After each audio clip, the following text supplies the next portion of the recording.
continuing with our lessons, the crucified life. I listened to our bits and pieces of our last lesson, which was lesson 13 before the conference, and lesson 12. And lesson 13, which I actually have here, anybody remember what we talked about? What's that? No idea. Okay. It was too long ago to remember. It was quite long ago. That's why I had to listen to him. We actually talked about the feeding of the 5,000. Oh, yeah. Okay. And we looked at the different accounts where that happened. In actually all of the 4 accounts, gospel accounts, it happened. All right. And so here's Jesus feeding the 5,000. And to many it was like a picture of Moses feeding the children of Israel in the wilderness, because they were out in a desolate place. They were basically out of the city, pretty much, you could say, out in the woods. And they were hungry, but not only that, they're hearing the word of God. He had compassion on them, and it says that he taught them. And so he not only healed them, but he taught them as well. Okay? And then he feeds them. 2 different accounts. One was, I think it was the first time it was the feeding of the 5,000. Ringing a bell, maybe? Second account, maybe the feeding of the 7,000. 4,000. Okay. 4,000. And then the first time they had X amount of baskets left over. They gathered up the fragments. And the second time they had also X amount of fragments, of baskets of the fragments left over as well. So all that's really significant. One of the things that got my attention, because of the previous lessons that we've been looking at, is that Jesus basically lifting up his eyes, he gives thanks, and then he gives to the people. And if you recall, on our previous lessons, remember the guy when Jesus goes into the synagogue, and there's a guy there, and people are wondering if Jesus is going to heal him or not. Do you remember what was wrong with the guy? Lame. Paralyzed? Or is he blind? I guess you could say he's paralyzed. He had a withered hand. Okay. Now, do you guys remember the example that Jesus gives?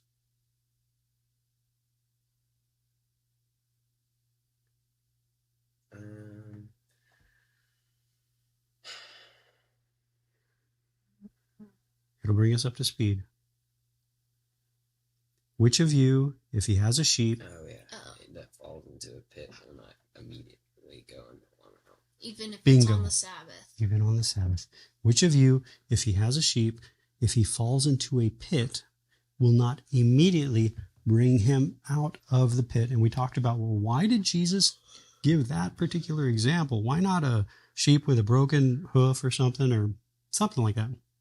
Well, for one, the religious leaders had established that it was okay to do that on a Sabbath day, to pull a sheep, one of their livestock out of a pit on the Sabbath day.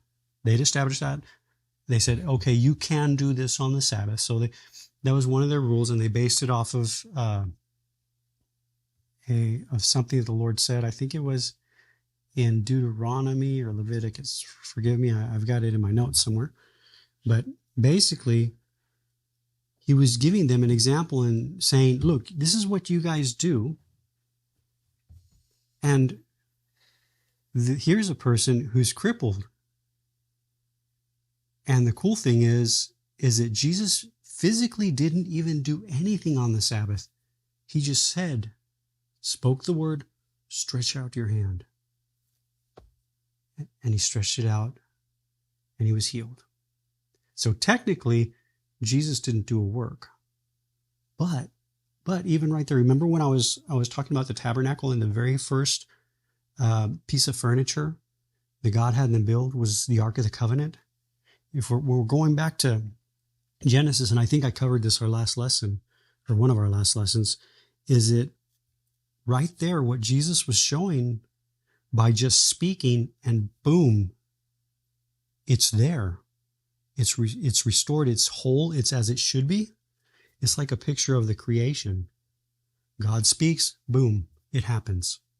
Jesus speaks, boom, it happens. He doesn't have to exert effort, physical effort. There's power in his voice, in his word, which is the same exact power for new birth. Because remember, he goes, and we were talking about this before the lesson started, and I had this thought before I was born again. Well, I'm alive, and someday I'll die. And when I was in high school and college, the whole phrase was, "He who dies with the most toys wins." And so everyone was trying to accumulate as much stuff as they possibly could, because in the natural mind we were alive, and then at some point we will die. Well, that's the natural mind. It is bound to everything that is below. It is bound to the natural senses, what you can see. God's definition of life is totally different. It's his son. So the soul actually is born dead, if it makes sense, dead until life comes to the soul, the moment of new birth. But the way that happens is that God performs a miracle by his Spirit. He basically, you can look at it this way, he basically walks around a graveyard and he speaks life to all who are dead in their tombs. That's everyone who's not born again. And in his words, in his voice, is found the power for a dead corpse, a dead soul, to actually hear his voice. And not only that, but to actually respond to his voice. I think I used an example before several times, like, here's my pen. It has no life whatsoever in it. It has no life to be able, and this is extreme, but it's more extreme with a soul before it's born again, before new birth. It's like me talking to my pen, asking my pen to do something. Well, for one, it has no power to hear me. There's no life in it. Two, it has no power, even if it could hear me, it has no power to respond. I can tell it, okay, stand up. I can tell it all I want. It is not going to do what I want it to do, or what I would like it to do, or what I ask it to do. The Son of God, on the other hand, has that power within his voice. Remember Genesis once again, in the beginning, God declared. In the beginning, God declares, and boom, there it is. And then, I was just going to start quoting the gospel according. Yeah, I was going to start declaring the gospel according to John. In the beginning was the Word, and so he speaks, and with his voice, there is power and ability. And so Jesus doesn't have to physically exert energy, right? So that's what was going on there, and so then, when I originally presented it, my question was, why did he use this example? Because I hadn't known yet that he actually pulled it from what they were already doing, according to, I think it was Leviticus. Forgive me on that if I got it wrong. But he actually pulled from there. So then, my original question, backtracking all the way to the Old Testament, the Torah, the first 5 books that Moses wrote, the law, what we call the law, why did God have them put that in the scriptures? Do you see?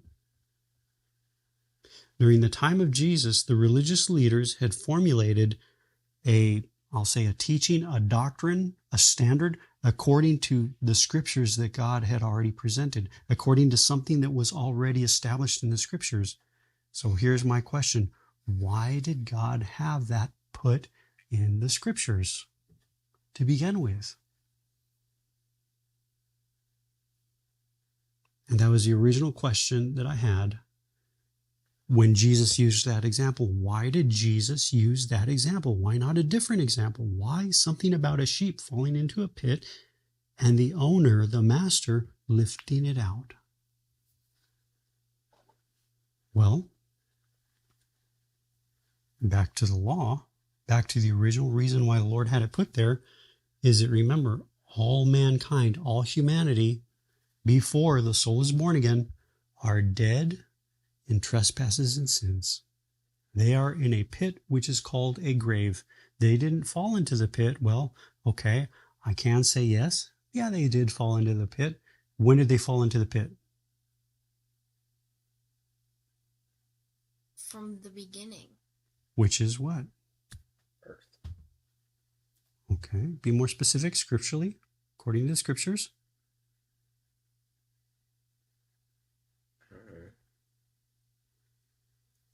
When Adam and Eve ate of the tree of death, they fell, their soul came into a condition of death. Dead among the dead, dead. Before that, they didn't have life. They were just, I say this, they were just kind of neutral. Life was present. They did not partake of life, but what they did partake of was death. So what happened by them partaking of death? They fell into a pit. Of course, this pit is called dead, among the dead. And from that point onward, they are dead. And so Jesus, by using that example, God, by presenting it in the Old Testament, like write this down, Moses, or, make this known, that if your animal, if you see your neighbor's beast, animal, fall into a pit, then you will surely lift him out. You're not going to let your neighbor's animal just stay there in that condition. So, all right. Fast forward. And we're going to look at this. In all these examples, even with Peter walking on water, everything was Jesus bringing whoever above. Whether it be an example, like a parable, or an example of a doctrine, of a teaching, what they were doing, or literally, everything was Jesus bringing above. But it wasn't just above. It was above unto himself. Okay? So that's the whole background right there. By me saying that, can you guys give me an example of a passage that we've already read where Jesus did that? I'll give you a hint. Boat. Walking on water. All right. So here's Jesus pulling who? Peter out of the sea of humanity, which actually represents the total, complete condition of humanity, brings him out of that state and condition above unto himself. Okay? I'm going to look real quick.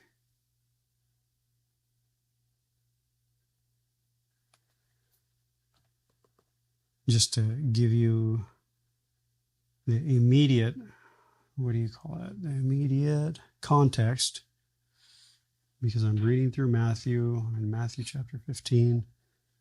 We're going to look at verse 21 in just a second. Yeah, before that, the heart of man. Before that, tradition and commandments.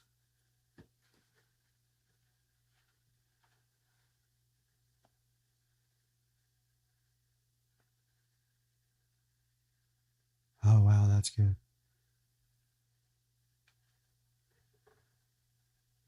And before that, all right, Jesus walking on water in Matthew is chapter 14, verse 22, okay?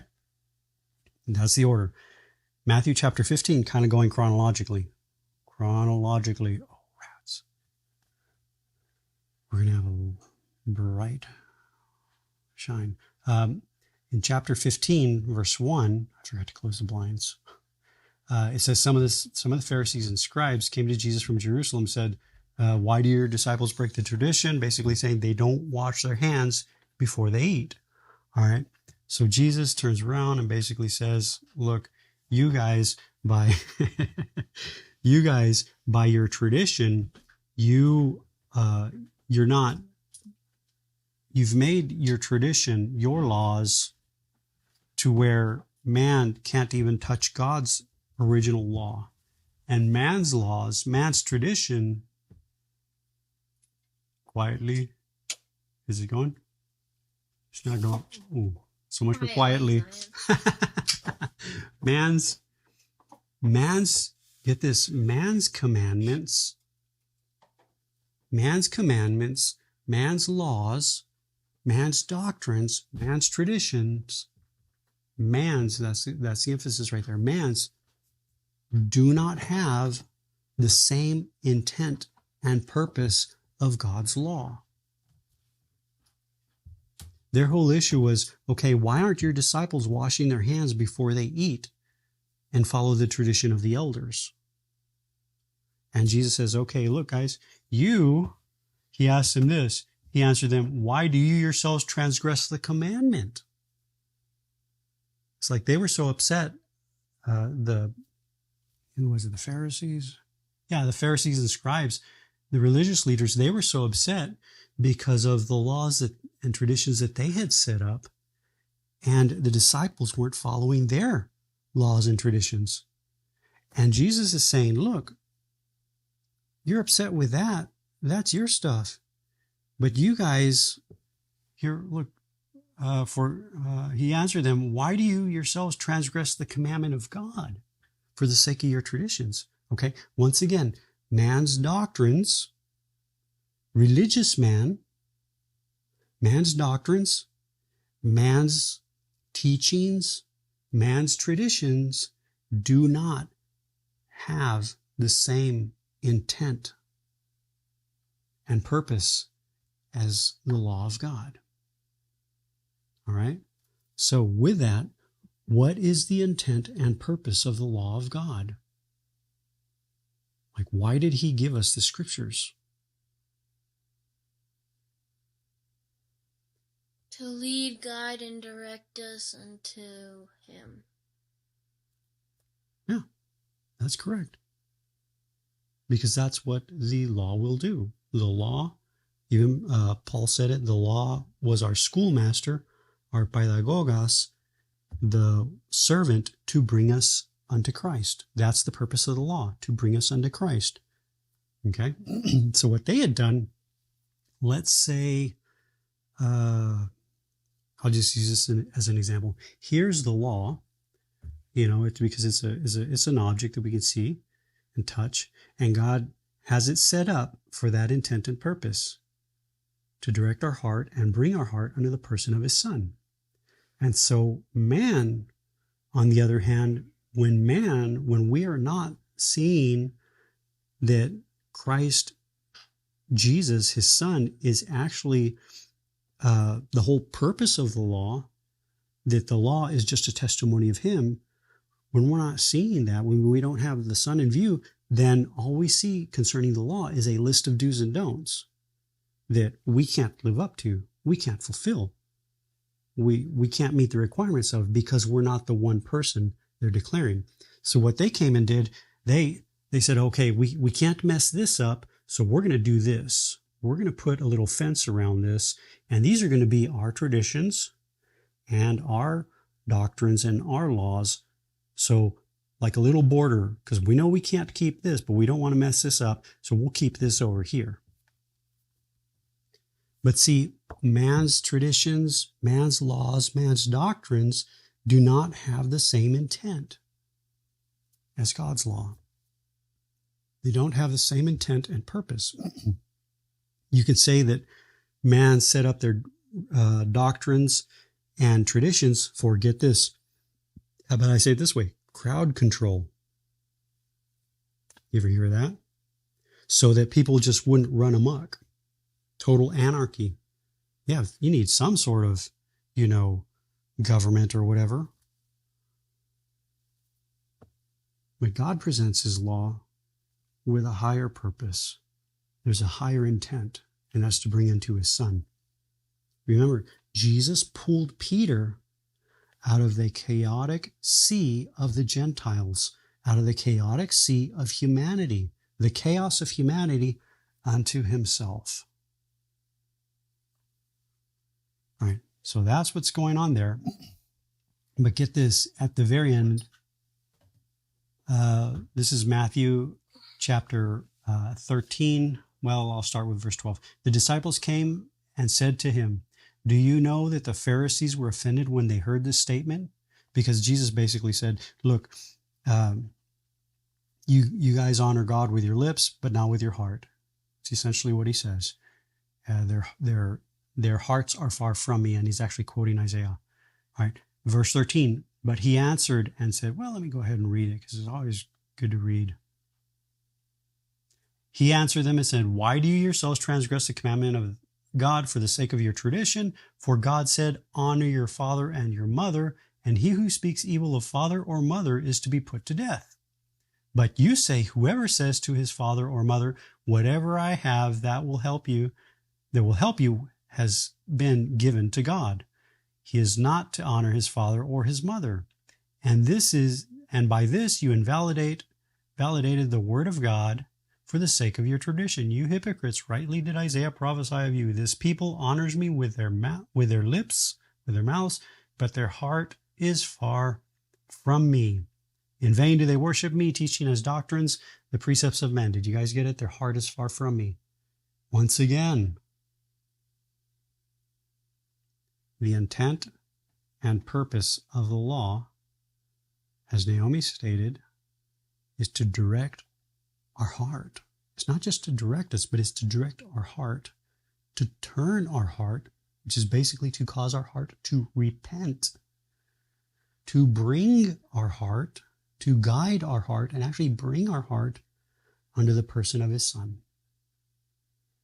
Unless God does this, then we remain, for the one who's not born again, we remain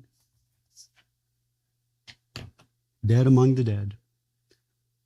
Unless God takes the initiative and does this, we who are born again, we remain, get this, in a state and condition of ignorance, though everything has already happened to the moment of new birth.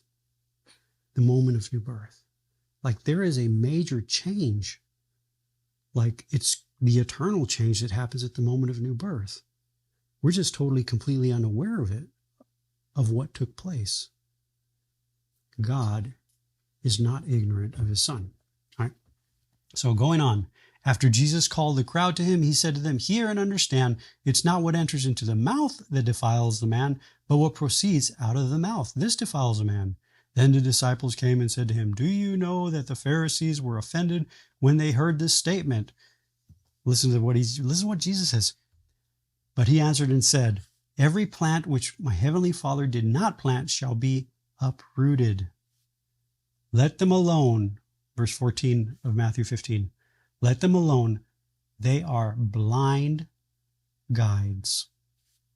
And if a blind man guides a blind man, both will fall into a pit.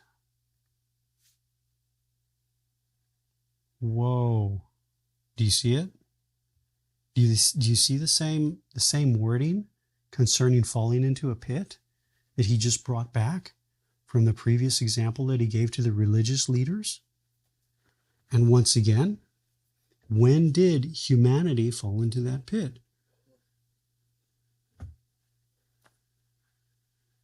When Adam and Eve ate from the tree. Good. So, now, based upon what he says here, were they blind at that point? Or were they not blind? It didn't say anything about blind. It said something about defiling. So I would guess that they were blind at that point. Yeah. Yeah. Okay. So here's the thing. Yes, Adam and Eve were blind, but they were blind to the tree of life. They could see the tree of death really clearly. That was no problem for them to see that, because they ate of that. They partook of that. They said, oh, yeah, let's check this out. I think this is good. I think this is okay. They were blind, but they were blind to life, the tree of life. Adam and Eve, first blind leaders, led the rest of humanity into a pit by just partaking. They didn't even have to do anything. All they had to do was partake of the tree of death. Boom. That's how they led all humanity into a state and condition of death. Dead in sins. All right. I don't even know how long we've gone. You got 15 minutes. Okay. And here's where I wanted to get to. This is, and we may just like kind of skim over it and then look at it in a little more detail. Look at it with my color highlights, maybe the next lesson. That's right. All right. This is Matthew chapter 15, verse 21. The Syrophoenician woman. Okay. Syrophoenician. All right. That's the title my Bible has. But with that, first of all, what can we like gather from that? By them saying that she's Syrophoenician. I have no idea what that means. Okay, bingo. All right, it's a race. Okay. Question. Well, I'll just make it real simple. Is the woman a Jew? Yes or no? I don't know. Well, if she's Syrophoenician. I don't know. Okay. All right. So no, because she's correct. Yeah. Yeah. All right. Yeah. I'll just read from here. This is verse 21. Jesus went away from there and withdrew into the district of Tyre and Sidon. And a Canaanite woman, they call her a Syrophoenician woman, basically a Canaanite woman, all right, from Canaan. Canaanite woman implies that she is not a Jew. She's not Jewish. She's from Canaan, right? Okay. She's a heathen. She's a Gentile. She's not of the Jews. All right. Canaanite woman from that region came out and began to cry out. All right. Listen to this. I'm going to read it, and I want you guys to think it's just really it's 5 verses long. Well, 7 verses long in the book of Matthew. I'm going to read it and pay attention to see if something gets your attention, okay? Pay attention for something that gets your attention. Right? Jesus went away from there and withdrew into the district of Tyre and Sidon, and a Canaanite woman from that region came out and began to cry out, saying, "Have mercy on me, Lord, Son of David. My daughter is cruelly demon-possessed." But he did not answer her a word, and his disciples came and implored him, saying, "Send her away, because she keeps shouting at us." But he answered and said, "I was sent only to the lost sheep of the house of Israel." But she came and began to bow down before him, saying, "Lord, help me." And he answered and said, "It is not good to take the children's bread and throw it to the dogs." But she said, "Yes, Lord, but even the dogs feed on the crumbs which fall from their master's table." Then Jesus said to her, "O woman, your faith is great. It shall be done for you as you wish." And her daughter was healed at once. Okay. Zion, what got your attention?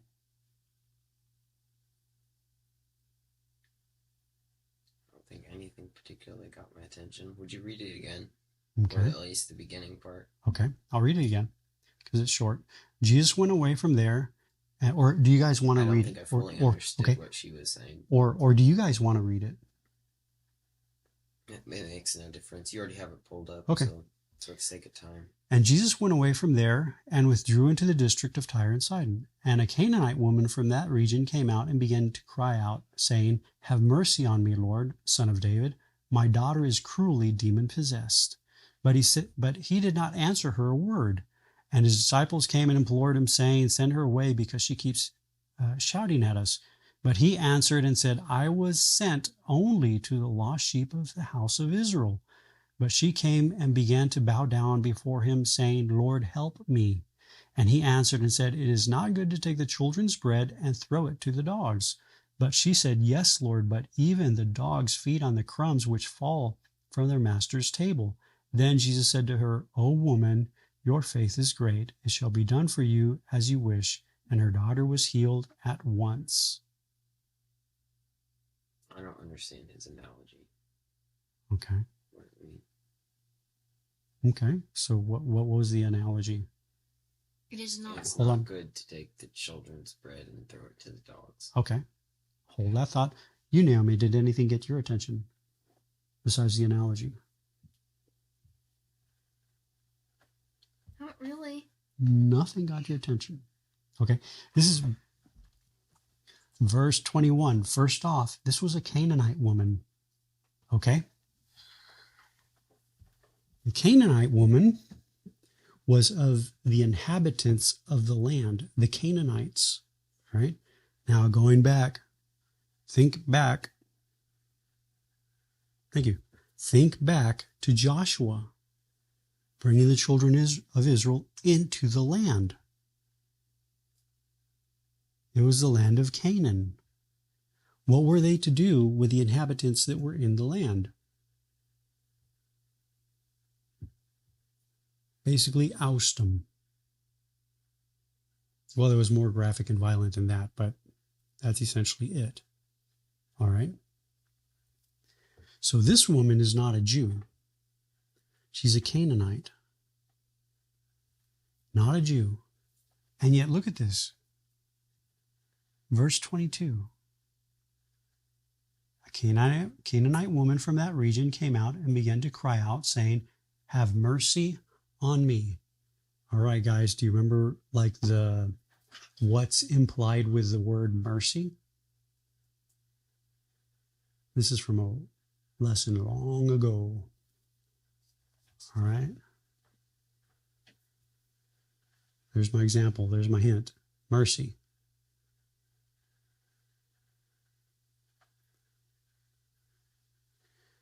Mercy implies that there is one in a state and condition that has no power to change that state and or condition, and yet there is another one present who is all-powerful and has all ability to change the state and condition.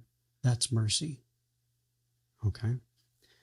Now, for you who search the scriptures and look up your definitions like I do, I'm not sure that's an actual Bible definition, but that's essentially what mercy is. Mercy is one coming to the aid of another, one coming who has all ability, coming to the aid of one who has no ability whatsoever. All right? So she's a Canaanite woman, and all she asks for is mercy. And then she says this, Have mercy on me, Lord. So here's a person who's not even of the Jews calling Jesus Lord. I mean, does that not kind of make you wonder, what? Jesus is a Jew. He is the Messiah, the Christ, the Son of the living God. And here's a person who's not a Jew. And that, okay, back to the with our testimony that we've covered so many times, like with the children of Israel in Egypt, that would be like Moses coming to the Israelites, the Jews, well, they weren't Jews at the moment, called Jews, coming to the Hebrews, right? Coming to the people of God who are dead among the dead. And here's an Egyptian coming to Moses and calling him Lord, because Moses is a type of Jesus, okay? Coming to Moses and calling him Lord.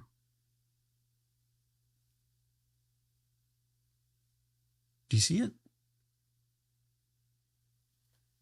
The people of God should be the ones who are acknowledging Jesus as Lord. And here's one person who's not of the people of God. They are a heathen of the heathen nations, of the Gentile nations. All right? she's calling him Lord. That's just kind of, question from the passage that we read earlier concerning washing of the hands. Did the religious leaders, the Pharisees and the scribes, call Jesus Lord? No, not at all. In the Gospel according to John, it says that he came to his own, and his own received him not.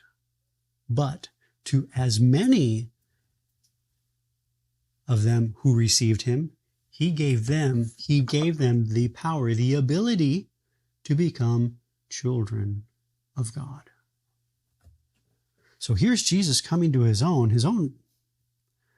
They don't acknowledge him as Lord. They want to debate with him about their laws.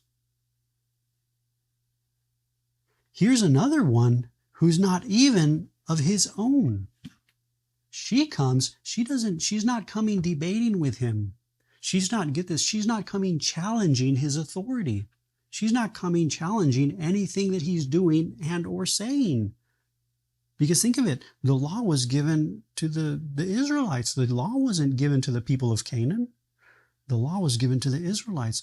Here she comes. She's like calling him Lord. She is acknowledging him for who he is. And not only that, I love this. It goes on. Look at this. Have mercy on me, Lord. And the very next thing she says, Son of David. Okay, tell me a little bit about that phrase. Previous lessons? I don't remember what it meant. Son of David, okay. Did like a yeah. thing on it. Yes, because it's very important. That phrase, during Jesus' time, Son of David, is basically a title of the Messiah, a title of the Christ of God, a title of the Son of God, Son of David. If they would say, "Oh, Son of David," during Jesus' time, they're acknowledging this is the one we've been waiting for. This is the one whom it's all about. Okay? This woman was not a Jew. She was a Gentile. And yet she is acknowledging Jesus for who he is. You are the long-awaited, expected Messiah. She's not coming to the religious leaders. Maybe she went to the religious leaders for help. Maybe they couldn't help her. Maybe their traditions could not help her. Maybe their laws could not help her. Maybe their way of doing things could not help her. Maybe their purpose could not help her. But she came acknowledging a person. Lord, Son of David. All power, all authority. Okay? My daughter is cruelly demon-possessed. But he answered not a word, and his disciples came and implored him, saying, Send her away because she keeps shouting at us. She's not going to let up. She's not going to be quiet. She is not going to accept no for an answer, right? Verse 24. But he answered and said, I was not sent, I was sent only to the lost sheep of Israel. But she came and began to bow down before him, saying, Lord, help me. There it is again. Lord, help me. And here, my Bible has a note saying where she bowed down before him. I have a note saying, or she began worshiping him. Lord, help me, right? Verse 26, and he answered and said, It is not good to take the children's bread and throw it to the dogs. And during that time, it was kind of a derogatory description of the Gentiles. The Jews, they recognize themselves as the sheep of God. We are the sheep of his pasture, the flock of his pasture. And so then outside were the dogs, the Gentiles. Okay, so it wasn't so much you're just a dog derogatory. It's like, well, we're the sheep and everything else are the dogs. Okay, and so he just kind of says that there. He makes basically stating this: I came for the Jews. I came for the Israelites. You are a Gentile. Okay? Think about Moses. When God sent Moses to deliver the children of Israel out of the house of bondage. He didn't specifically send them to the Egyptians. And yet, when they came out, there was also what is called a mixed multitude. There were also Egyptians that came out because they heard the gospel and they believed the gospel. And they came out as well, both Jew and Gentile. I think Paul, it might be in the book of Romans, forgive me, I can't remember what epistle he says it in, but he says salvation is first unto the Jew, then to the Gentile. All right, so right here, and he answered and said, it is not good to take the children's bread and throw it to the dogs. And I've looked at the word dogs, and it's actually puppy. That Greek term is actually puppy. It's the little puppies. The little puppies, okay? Hold that thought. But she said, yes, Lord, but even the puppies feed on the crumbs which fall from their master's table. Okay. Feeding the 5,000. Is anything ringing a bell? It's kind of like she's saying even the dogs need help from the master. Yeah. Anything else? I don't know what it has to do with the feeding of the 5,000. Okay. Jesus, before he distributed the loaves and fish, he looks up to heaven and gives thanks and blesses it. Then he gives. All right? Bread, sustenance from above for the feeding of those present. I'll read the passage again. But she said, yes, Lord, still acknowledging him as Lord.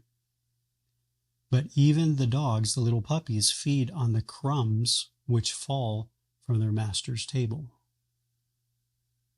Above. Correct. That's been our theme. Remember? Peter, Lord bringing Peter up. Jesus bringing a sheep up out of a pit. So she's saying the table, this is a cross-eyed commentary, the table that you have set for those who were invited and is set. We, the rest of us, the Gentiles, we consider it, gosh, I'll just give some words, precious, needed, vital, even the crumbs which fall from the table. We who are below, any crumb of your sustenance, of what you provide, is sufficient. Even a crumb is sufficient. Even the slightest amount of provision that you've provided here above is sufficient to meet the need down here below. That's pretty wild. I mean, think about it. Jesus said this, and I love this. Back to the feeding of the 5,000 or the 4,000, right? Is that what it was? 5,000 and 4,000? They had both. Okay. But what does he do? He tells his disciples, gather up the fragments, what's left over, that nothing be lost. So everything that the Lord provides for his people is for sustenance above. And even that which falls from above is sustenance enough, more than enough, for those who are below. She wasn't a Jew, she was a Gentile. She was of the heathen nations, the heathen world. She acknowledges him as Lord, not only as Lord, but as Son of David, that is to say, the Messiah. One thing that the Jews weren't even acknowledging, well, the majority of Jews were not acknowledging. There were some who did acknowledge him as the Messiah, Nicodemus for one. Okay? And God sets this heavenly table above, and he invites first the Jew, then the Gentile. For whosoever will, first the Jew, then the Gentile. If the ones he invited first do not come, then whoever wants to come, whoever recognizes what God has provided, is freely given the open door to come. Does that ring a bell with any passage in the scriptures? Okay. Jesus says this one parable. You know, there's a Lord, and he sends out his servants. He says, "Go." Yeah. Yes. Yeah. What Yeah. is it? Something of the 10. Whatever. I don't Well, remember what the money was. Well, he says, "Go tell them to come." And then the servants come back. They beat some, they kill some, and they come back and say, "No, the ones you invited, they don't want to come." And then so he says, "Okay, whosoever will." And here, right in this passage. Okay. Well, right in this passage, this is one of those whosoever will. Whosoever recognizes the value of what God has already provided in the person of his son. All right. But she said, "Yes, Lord, but even the dogs, even the puppies feed on the crumbs which fall from their master's table." Verse 28, look at this. Then Jesus said to her, "O woman, your faith is great. It shall be done for you as you wish." And her daughter was healed at once. Okay. He tells a Gentile, he tells a Canaanite woman who's not a Jew, "Your faith is great." Based upon her response, even the puppy dogs eat that which falls from their master's table. Okay. What did Jesus tell Peter once they were already in the boat? Do you remember? Concerning faith. It was like, "Oh, ye of little faith," or something. Yeah. All right. Back to my conference session. Faith has an object. The object is Christ himself, the Son of God. But faith is not for below. Faith is for above. Faith is for above. Faith is not walking in this natural realm. Faith is not for walking in a natural realm where we can see with a natural eye. Faith is for walking above in Christ, where we cannot see with our natural eye, but where we have the object of our faith being the Son of God himself, where what we are seeing, what we are acknowledging, and it's not a what, but a who, is a person, God's Son. Okay. Remember, Peter, as long as he was looking at Jesus, he wasn't looking at it with his natural eyes on everything else that was happening. The moment he took his eyes off the Lord and began looking at everything else, he's sinking. So great faith, or I'll just say faith, is seeing the object or God's object of affection and coming towards him. Not just seeing, "Oh yeah, there was Jesus, see ya." No.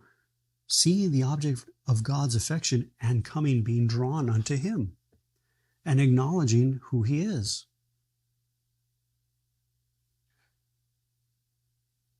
Little faith is seeing everything else. Little to no faith is seeing everything else. This woman who is a Gentile, who's not a Jew, not of the people of God, she comes to Jesus. Verse 21, Jesus went away from there and withdrew into the district of Tyre and Sidon, and a Canaanite woman from that region came out and began to cry out, saying, "Have mercy on me." She came to Jesus. Boom. She cries out for mercy. Boom. Something that she can't do. Not only that, she acknowledges him as Lord. And she acknowledges him as the Messiah, the Son of the living God. Truly, you are the Son of the living God, which eventually the disciples did. You remember in another gospel account, they did acknowledge him as the Son of the living God when he calmed the storms and stuff. Okay? And she's coming to receive that which is from above. And Jesus' response is, "O woman." And I love that. It's in the Greek, it's very significant when you see that phrase, "O woman" or "O man." Your faith is great. It's like you came to the whole object and purpose and intent of the law. You came to me, and you've acknowledged me for who I am. The whole purpose of the law, the whole purpose and intent of the law is for that end. And the ones whom I came to, the Jews who were given the law, they've made their own doctrines, their own traditions surrounding the law, so that hearts could not come to the law for that intent and purpose. And he said, "But you've come. O woman, your faith is great." It's like, that's it. You've come to me. You recognize above. You're willing to receive from above. You desire to receive from above. The whole conversation with this woman and Jesus is just, it's a weightier conversation than Jesus has with a lot of people. It's a more of like a purposeful conversation. Can you hear it? I don't want to say she's talking to Jesus according to what Jesus knows, because that's impossible. But she's talking to Jesus according to whether she recognizes it or not. She's somewhat on the same page, because Jesus says, "Look, it's not good it's not good to take the children's bread and feed it to the little puppies." And she's like, "Okay, I am a little puppy, but I can at least receive the crumbs that fall from the master's table above. I can at least receive something of a table and of a provision that has already been set. And I'll receive whatever I can receive from that. And to me, that is worth something."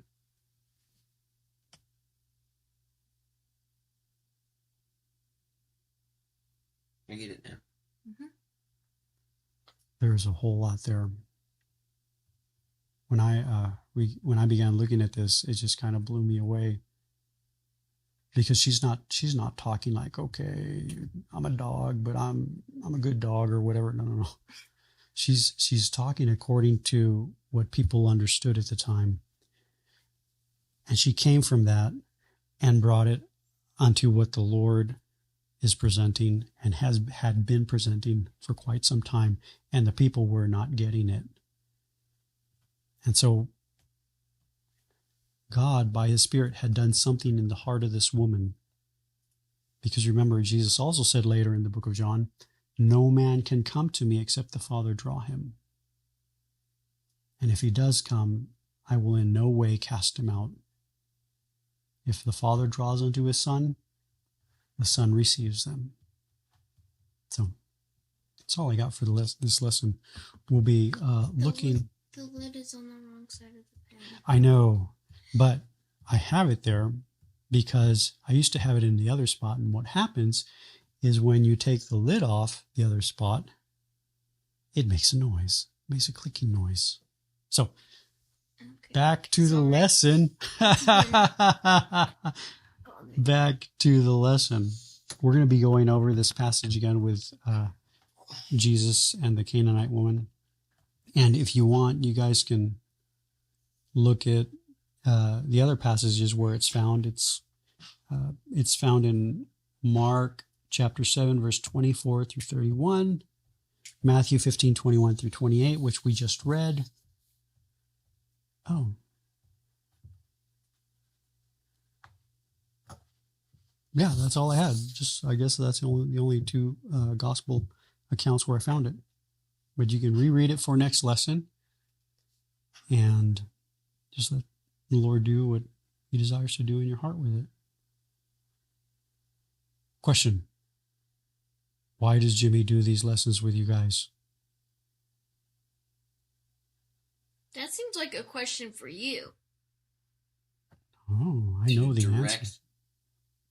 Bring, guide, and bring. Lead. Lead, guide, and bring. Get it right. The lesson. All right. Version of his son. There you go. The lessons are not just lessons. The lessons are actually so that the Spirit of God can take them, create an environment in our heart to where He can cause our heart to be brought to His Son above. You weren't here during my conference session, but I know you were, I think, unless you went out with go help with the kids. I don't think I did. Okay. Well, there was one thing that I mentioned when the children of Israel were in the wilderness with Moses, and Moses would go up and talk with God, and then basically at some point the children of Israel said this, and they said, "How about you go, Moses? You go talk with God." They basically said this: "You Moses, you go talk with the Lord. You go talk with God. Just tell us what to do." And I will say this, which is very sad, but I would say that's the heart of the majority of Christianity. You go, you brother, you sister, you go talk with God. Just tell me what to do. And that's not what I want. I don't want that for me. I don't want that for you guys. Because that's not what God desired. That's not God's whole purpose. God's whole purpose was to bring them up out of death unto Himself. And not only bringing them unto life, but that their hearts would come and walk in that life that they had been brought unto. So that's a mouthful right there. So I'll end with that. Lord bless you guys. We'll see you in our next lesson.